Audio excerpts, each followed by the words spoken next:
Hi, my name is Ellie Burns and I work in product marketing at Onfido, the place where identity is made simple.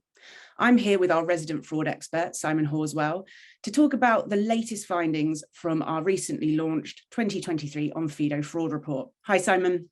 Hi, Ellie. How are you doing? Yeah, great. I think one of the most interesting findings from the report for me was the link that was found between this scalable, easy fraud and fraud rings, how it's indicative of fraud rings. Can you expand on that just a little bit more?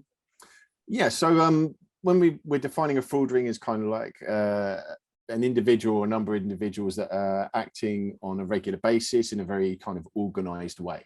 And this repeat attack as a vector is kind of something that we see that is connected to that. So it tends to be groups of individuals that have got together that are acting. That in some cases you might find a fraud ring is maybe a bit similar to a private organ, like a private company, right? So there might even be like a CEO, like and a CTO as well.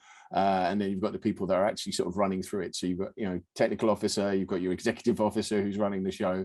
But yeah, in a much more organized and regimented fashion. So they have an attack plan, they have a game plan, they know what they're doing. They'll be targeting specific times, or they'll be targeting specific companies and looking for specific weaknesses. Great. And well, for businesses, it presents quite the challenge, doesn't it? So we have these fraud rings, we have these scalable attacks, as well as all the myriad of other attacks and attack vectors and methods that they try and use to subvert the systems.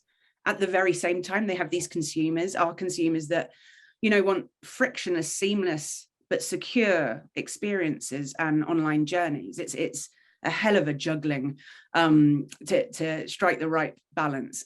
What can businesses do? Well, I mean, I think another ball that you can throw into that juggling act is compliance as well. We can't forget that. So there's all these regulatory compliances, and they can be different in different regions, which can really be quite a struggle. So you're trying to meet those regulations, those requirements. You're also trying to make it as frictionless as possible so that you get as many users through the gates as possible, and you prevent drop-offs so they convert into actual clients. And then, as you say, on top of that, we've still got to try and keep out the bad actors and reduce the loss as much as possible. So it's a very, very difficult balancing act. It is there are a lot of things that you have to kind of juggle at the same time. I think one of the biggest things you can do, though, is just you have to accept what the limitations are. There are certain things that you can mitigate for. There are certain things that you will have to meet. You can't fail on the compliance, otherwise that means you're blacklisted from a market potentially. So then it comes down to the finer balancing between balancing your fraud resistance as well as your client friction, your end user friction. So it's it's just where you're comfortable as a business, where that line falls. Some people are much more risk adverse, so they're prepared to take a greater amount of drop off to feel that they're better protected against fraud.